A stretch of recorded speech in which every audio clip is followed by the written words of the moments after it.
U.S. vetoes UN resolution calling for Gaza ceasefire. Here's a summary of the article. A summit this year on genome editing offered recommendations to prevent an incident like the 2018 CRISPR scandal in China, when the country announced it had used the technology to alter the DNA of 2 human embryos to have resistance against HIV. But 2 academics warned in the conversation that most countries, including the U.S., do not have sufficiently robust regulatory frameworks to prevent a repeat of the China incident. These guidelines are crucial for societies to draw the line on when gene editing is acceptable. Scientists are still debating about what diseases should be treated before birth, and whether the future of gene editing will lead to prejudices against those who are biologically inferior. Artificial intelligence could help offset some of the risks associated with gene editing. Researchers are still unsure about whether switching on or off certain genes can lead to future health consequences, but AI's processing capabilities means they now have more of a roadmap to understand the impacts of gene editing.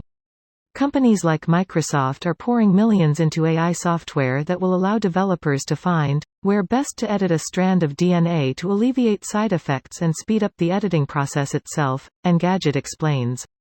Google's deep variant software can help researchers distinguish a DNA mutation from a random error, meaning future gene editing treatment could become more personalized, as researchers discover new ways to independently fix different genomes. This post received a score of 8,000, with an upvote ratio of 91%. Here are the top comments in response to this article. UK response. And #X200B. US response. Sauce. Edit.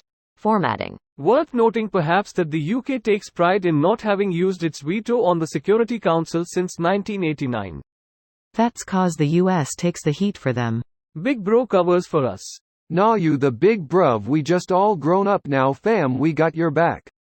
The UK is the abusive father that got therapy and mellowed out after we punched him in the face. France is the mom that still gets drunk at social events in her 60s. She also sets the linens on fire when she is either happy or sad. I'm not a normal mom, I'm a cool mom. From Semaphore's J.D. Capilouto, the U.S. vetoed a UN Security Council resolution Friday calling for a ceasefire to the fighting in Gaza. The vote was delayed for several hours over worries the U.S. would veto it. Diplomats from several Arab nations met with U.S. Secretary of State Antony Blinken to try to convince the U.S. to abstain from voting.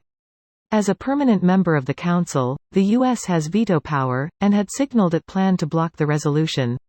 As expected. A ceasefire only works if both sides agree to it. Demanding an Israeli ceasefire would be the equivalent of telling them to let Hamas attack them and do nothing in return. If you can get Hamas to enforce a real ceasefire, maybe the equation would change. Right? Or maybe all those peace-loving, non-Hamas Palestinians should step up, convince Hamas to release the hostages. Hamas doesn't care about innocent Palestinians. So if the Palestinians tried standing up to them, they'd be killed, like what happened the last time they attempted that. Now they've got to deal with the threat of violence from their own government as retaliation, alongside continual bombardment and the destruction of their homes from a foreign adversary. Educate me on what the peace-loving, non-Hamas Palestinians can do? Other than just flee their homes, because if they're not being bombarded by the IOF in Gaza, they're busy being terrorized by settlers in the West Bank. I'm not well versed on the subject, but was the number of Palestinians that tried to stand up to Hamas last time in any significant numbers? Wouldn't Israel or other Arab nations support them? History of the world is that countries love funding other countries' civil wars. It's funny you say that because Israel has funded those who were standing up against main political power in Gaza, Fatah at the time, in 2007. You know who was the group they funded? Hamas. So the UK abstained, and France voted in favour. The US alone gets the international heat for protecting Israel, or choosing war, or whatever the narrative is. This video was automatically created by Reddit to speech. The article and comments in this video were selected from Reddit according to their upvotes, and any paraphrasing was performed by smmry.com, without any human intervention.